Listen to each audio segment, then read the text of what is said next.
Nous sommes ici pour parler d'acné, de traitement de l'acné, des traitements qu'on n'utilise pas obligatoirement dans notre quotidien. Pour ce faire, nous accueillons donc Marie Jourdan de Paris et Anne Le Pilouer-Prost de Marseille.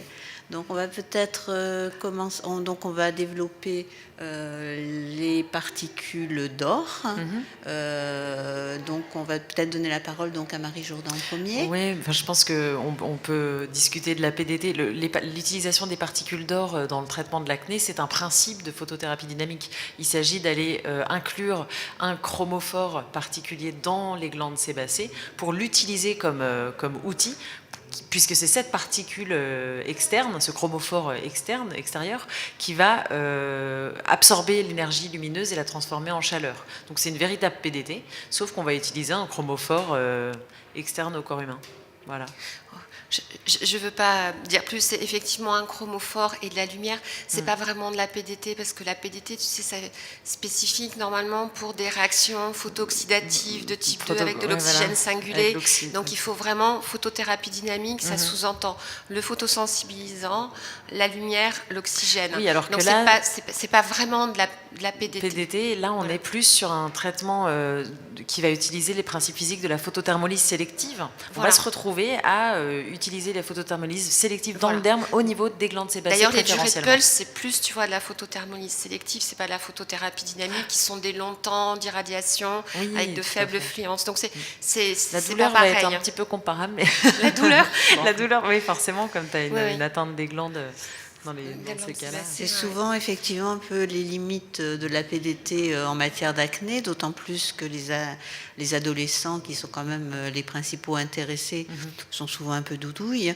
Donc toi, quelle expérience tu en as? Disons que moi, je voulais, comme Marie, dire que déjà, effectivement, c'est des traitements pas forcément de première intention. Soit c'est pour des études, comme fait Marie, soit chez nous, dans nos cabinets, c'est un petit peu des niches quand même thérapeutiques. Parce que dans l'acné inflammatoire, on a quand même des antibiotiques topiques, on a d'autres molécules anti-inflammatoires. Dans les lésions rétentionnelles, on a aussi d'autres choses. Et donc la PDT, ou disons la lumière dans l'acné, c'est quand même pas en première intention, c'est vraiment pour quand même des acnés. Donc quand il y a contre-indication aux antibiotiques ou non-volonté des parents du tout, maintenant ça existe de vouloir prendre des antibiotiques. Alors après, en PDT, on n'a en fait pas une façon de traiter. On peut proposer tout un spectre en fait que l'on peut adapter à la sévérité de l'acné, à l'éviction sociale que peut donner le patient, à son âge, à son budget, parce que il y a ça dans la PDT aussi. Heureusement que c'est une niche, parce que soit il faut fournir un peu de Medvixia qui nous reste au patient, soit il faut qu'il achète. Moi, c'est ce que je fais régulièrement hors AMM, ce qui est tout à fait justifiable selon les données actuelles de la science à la pharmacie, mais il ne sera pas remboursé. Donc c'est quand même pas un traitement au quotidien. Donc qui vont de la LED seule, bleue, avec de longs temps, ça c'est Christine qui m'a tout appris. Donc lumière violette plus que bleue, avec de longs temps d'irradiation pour faire de la PDT endogène, tout simplement puisqu'il y a du Propionibacterium acnes qui fait de la protoporphyrine 9 dans l'acné inflammatoire, jusqu'à donc la PDT conventionnelle. Donc là où on est avec application de mâle, 3 heures pour que ça aille dans le follicule pilosébacé. Je crois que c'est un petit peu ça en fait le secret. Pourquoi la PDT, on dit souvent ça ne marche pas dans l'acné rétentionnel. Oui, ça marche dans l'acné rétentionnel avec des protocoles conventionnels, mais à ce moment-là, donc 3 heures d'incubation, éventuellement de l'occlusion pour l'ALA, pas forcément pour le mâle, de la LED rouge à forte dosimétrie, et on a des effets secondaires volcaniques, des hyperpigmentations ingérables si c'est des phototypes élevés. Donc mais par contre là, franchement, il n'y a pas d'échec. Ça marche, mais des fois, même l'élimination des microkystes, il faut travailler avant, comme pour l'isotrétinoïne. C'est important la préparation. Tu fais un nettoyage de peau préalable. Voilà, exactement. Ou même des fois antibiothérapie, nettoyage de peau, peeling, acide de fruits, parce que c'est quand même plus souvent des acnés tardifs que des acnés juvéniles. Et oui. Et comme ça, comme pour un début de traitement isotrétinoïne, on minore quand même les effets secondaires quand on prépare bien la peau. Vous aussi? Alors oui, en fait, pour le sébacien, on est donc plus sur le plan physique avec un traitement mécanique, physique par dégagement de chaleur et destruction directe de la glande, il va y avoir des douleurs importantes. Mais ce qu'il faut comprendre, c'est que le chromophore doit pénétrer à l'intérieur de la glande. Donc il y a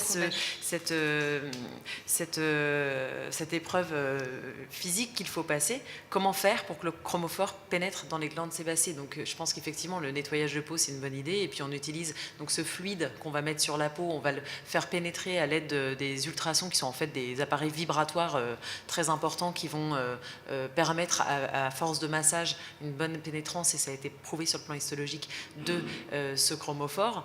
Mais en fait là c'est vrai qu'on est au stade d'études, on a inclus une vingtaine de patientes, on a vraiment l'impression, et c'est là on est en train de se diriger vers une nouvelle étude pour, a priori, pour essayer de sélectionner les bons patients, les bons types d'acné, parce qu'il y a acné et acné.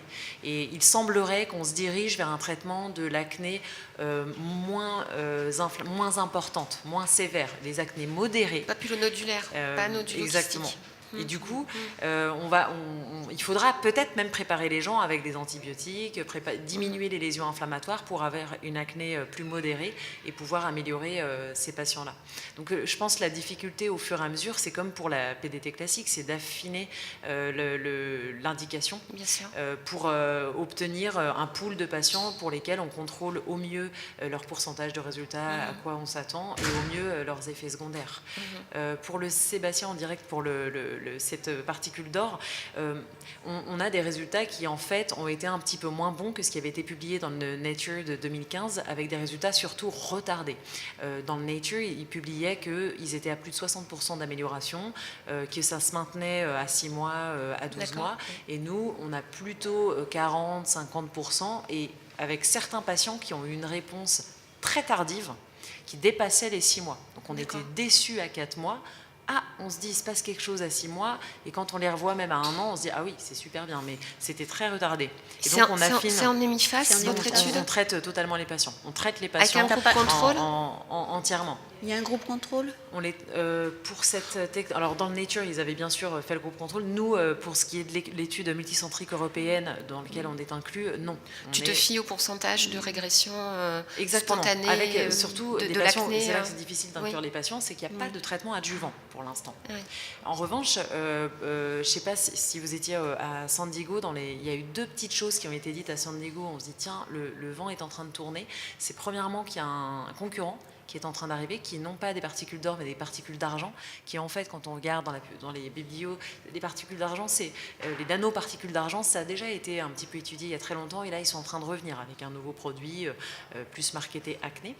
Et la deuxième chose, c'est que on l'avait déjà lu, et c'est que le groupe contrôle ou ce qu'on peut imaginer, c'est le traitement de l'acné. Si j'utilise un laser, une lumière sans chromophore, si je passe mon YAG sans chromophore.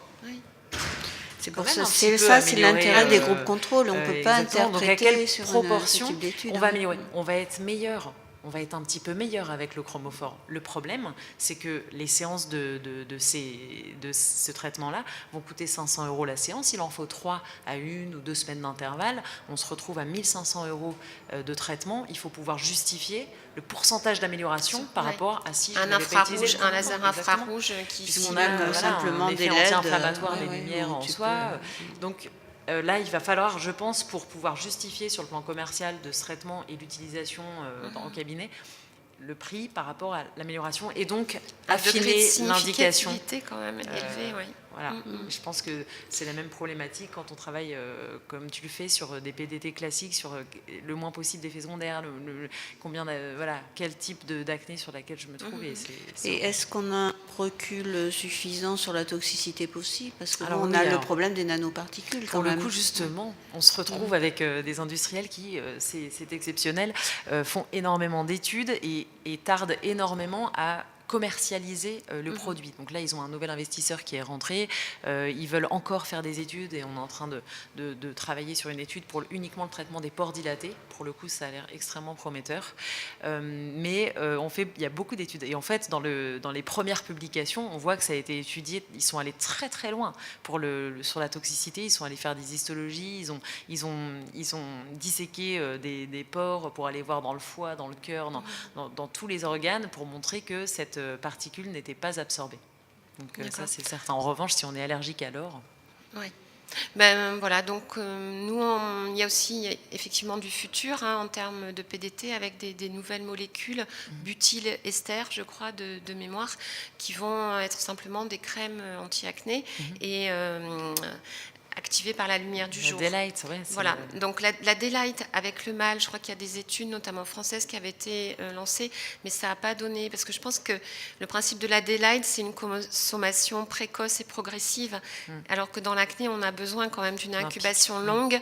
Donc je pense que dans l'acné, les protocoles, ça reste quand même des incubations longues. Donc il reste à définir avec la Daylight. Pour l'instant, ce n'est pas des choses qui se font tellement. Mais par contre, de nouveaux principes actifs, oui, à utiliser comme de simples crèmes et activés par la lumière du jour. Voilà, c'est un petit peu... et puis, avec un coût probablement moindre.